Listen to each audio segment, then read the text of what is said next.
As per a recent rule change, all draft-eligible prospects are allowed to participate in the All-Star Game events such as the Senior Bowl. Kalen King is one of the underclassmen taking advantage of this change, and he's looking to establish himself near the top of a crowded cornerback class. Let's break down his game on this 2-minute drill.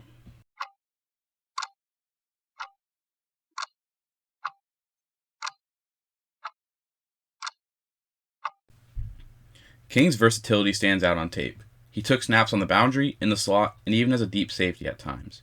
He's a fluid athlete, which allows him to excel in both man and zone coverage. He does a really nice job of controlling his hips to change directions. King showed good instincts in run support. He knows when to trigger downhill and takes good angles in pursuit. He compounds his instincts with good short area quickness, allowing him to break towards the ball on time, both in run support and in coverage.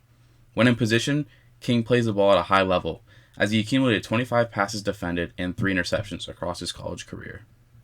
When it comes to concerns, I worry about King's size and length a bit. I'm not convinced he has the ability to consistently cover bigger wide receivers and may end up being a slot corner at the next level.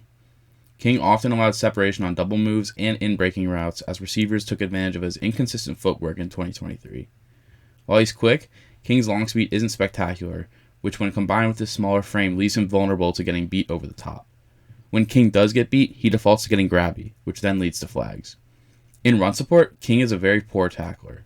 The willingness and instincts are there, but he tends to throw his body at ball carriers rather than wrapping up, often leading to missed tackles.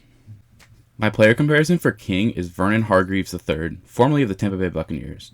Hargreaves was a similarly built corner who had a lot of that short area quickness while not quite having elite long speed. With both of these guys, the positives are clear.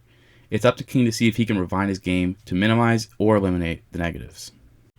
I think King can play either man or zone at a pretty high level if he is properly developed. While King's upside is apparent, it's very clear that he's not ready to start immediately at the NFL level.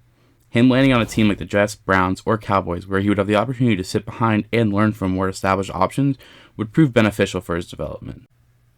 It's always difficult to project guys with a lot of preseason hype that didn't quite meet expectations throughout the year.